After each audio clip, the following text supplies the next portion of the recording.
cold year on record. 1856 is known as the year without summer. 56. 1816. 1816. The year without summer. Yeah, so in 1815, a massive volcano goes off in Indonesia. All right. It messes up the weather patterns all over the world Did it? for a couple of years. And it snowed here every month of the year for 2 years, including in the summer. Huh. Now, not brutally cold, so they didn't get things like apples those years, but their cabbage still grew, all that kind of stuff. So these are schnitz racks. Let me just go right in like this. And these are for, this is a big food dehydrator. Dehydrated. So a large part of their diet is apples. It's very hard to get enough vitamin C in your diets. So they're getting their vitamin C through apples and sauerkraut. Sauerkraut. So What is sauerkraut? Cabbage. Sauerkraut is fermented cabbage. Fermented. Yeah. So they're peeling the apples, coring them, slicing them up, putting them in these racks.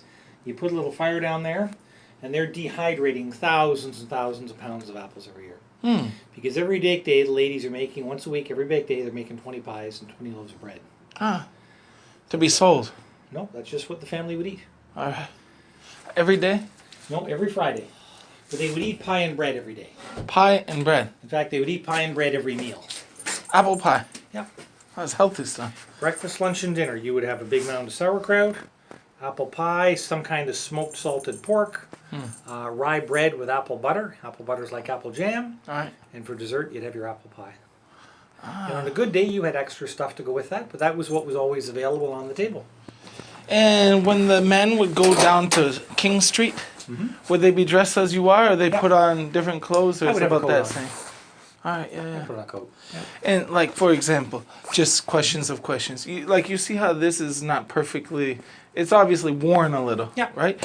Back in those days, did that matter, or people are just used to that? Well, kind I've of got my stuff? regular work clothes, then I've got my Sunday clothes. Sunday clothes. So my Sunday's clothes are perfectly ironed, they're perfectly mended, they're in perfect condition. But my work clothes, they're just my work clothes. People expect to have a pair People of go work to clothes. the downtown with their work clothes. Yeah, sometimes. It's just common. Depends who you were and what your station in life was. Yeah. And some people, if you were if you were a guy who was working with horses in the sawmill, then you're dressed like working with horses. They wouldn't change on a Thursday to go to King Street.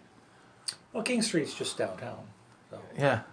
Was King Street like the mall of the city, like the famous No, but place? it's kind of the center of the city. Yeah. There's a blacksmith shop there, there's a dry goods store, there's a tavern.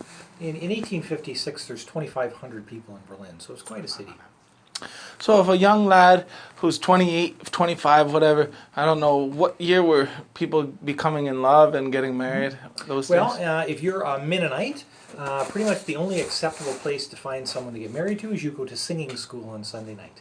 Singing And the school. Mennonites still do that today. It's very well supervised and chaperoned, but all the young people get in the horses and carriages Sunday night. They all go to the church. The men sit on one side, the women sit on the other side. They practice singing. And then when they take breaks, they all have some punch and sit around and chat. And that's the kind of place you would find your future wife. Oh yeah, and it was meant for that. Like it was meant for many things, but it would be planned that you meet your wife sometime in that That's area. what it's planned for.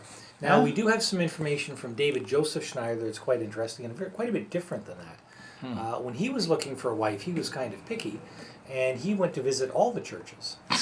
In the whole region, or Yeah, what? so he went to the Catholic Church, and the Baptists, and the Anglicans, and the Lutherans, and he was visiting every church, checking out who made a good wife.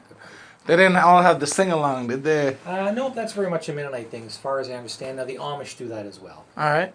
Yeah. So this is the bake oven. So we would light a big fire in there, and we would burn a fire for 4 or 5 hours. When there's nothing left but ashes, there's a hole in there where that plate goes. You would scrape all the ashes down that hole. You would take this nasty-looking rag mop, get it wet. You would wash the inside out. Now the bricks are really hot, so all kinds of steam is going to come out. And then in goes your 20 loaves of bread and your 20 pies. So this is the baking area then. Yeah, that's the bake oven. Smells like sweet home cooking, sweet home barbecue going. Now, if you like the barbecue smell, that is the smokehouse. So if you open up that door, Let me just put